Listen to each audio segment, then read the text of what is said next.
ఈజీగా అప్పటికప్పుడు అయ్యే దోసకాయ పచ్చడి. దోసకాయ పచ్చడికి కావాల్సిన పదార్థాలు: ఒక దోసకాయ బాగా క్లీన్ చేసుకుని పైన తొక్క అంతా తీసేసి లోపల గింజలు కూడా తీసేసి ఇలా కట్ చేసి పెట్టుకోవాలి. గింజలన్నీ ఇలా తీసేసాను.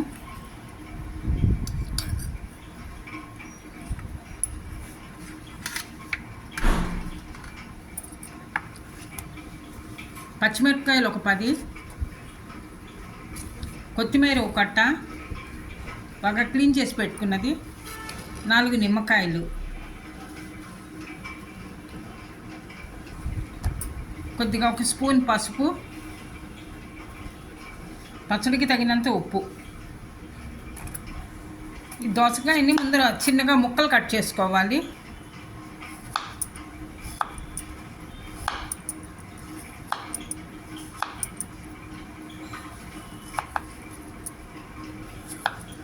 ఇలా చిన్నగా ముక్కలు కట్ చేసుకోవాలి. ఈ విధంగానే చిన్నగా ముక్కలు చేసుకుంటే బాగుంటుంది పచ్చడి. ఇదేమి మనం మిక్సీలో వేసి మిక్సీ చెయ్యక్కర్లేదు, ఇదేమి మెత్తగా చెయ్యక్కర్లేదు, అందుకని ఇలా చిన్నగా ముక్కలు కట్ చేసుకోవాలి.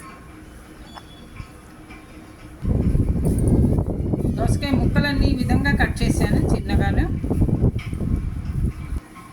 ఇప్పుడు మిక్సీ జార్ తీసుకుని మనం తీసుకున్న పచ్చిమిరపకాయలు చిన్నగా ముక్కలు కట్ చేసా. పచ్చిమిరపకాయలు కొద్దిగా కచ్చాపచ్చాగా మిక్సీ చేసుకోవాలి. దీన్ని కొత్తిమీర,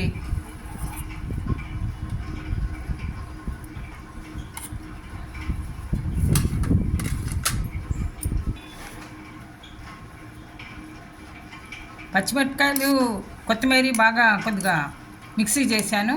ఈ మిక్స్ చేసింది ఇలాగా మిక్సీ చేసింది ఇది ఇందులో కలుపుకోవాలి దోసకాయ ముక్కల్లోనూ.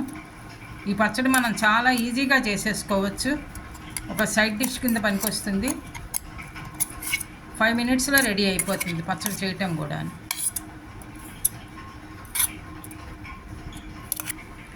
4 నిమ్మకాయలు రసం తీశాను. ఈ రసాన్ని ఇందులో వేస్తున్నాను పులుపుకి సరిపడా దోసకాయ పచ్చడికి.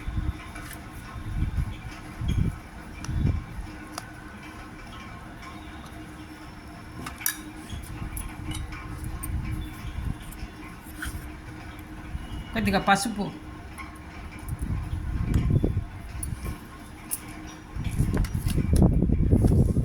పచ్చడికి తగినంత ఉప్పు,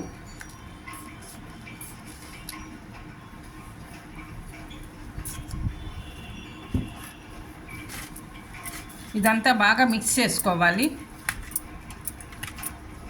బాగా మిక్స్ చేశాను. ఉప్పు, నిమ్మకాయ రసం అన్నీ బాగా మిక్స్ అయ్యాయి ఇందులో. ఇప్పుడు దీనికి కొద్దిగా పోపు వేసుకోవాలి పైన. పోపుకి 1 స్పూన్ నూనె వేసుకోవాలి. కొద్దిగా మినపప్పు, కొద్దిగా ఆవాలు,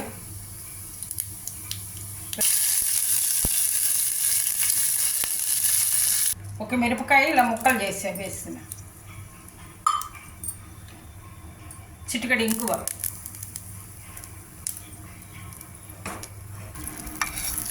పైన పోపు వేసుకోవాలి. ఈ మినపప్పు ఇది వేసా కదా పోపు, జీలకర్ర,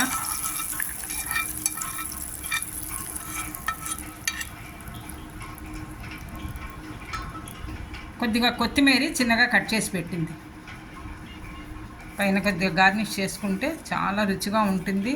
ఎంతో ఈజీగా చేసేసుకోవచ్చు. మనకి అప్పటికప్పుడు పచ్చడి కావాలంటే మనం ఇమీడియట్గా ఈ దోసకాయ పచ్చడి ఈజీగా చేసుకోవచ్చు. మనకి రైస్లోకి బాగుంటుంది, సైడ్ డిష్లా బాగుంటుంది, అన్నిటికీ ఉపయోగిస్తుంది ఇది. చూడండి పచ్చడి ఎంతో ఈజీగా చాలా రుచిగా ఉండే దోసకాయ పచ్చడి రెడీ అయిపోయింది. మీరు కూడా ట్రై చేసి చూడండి.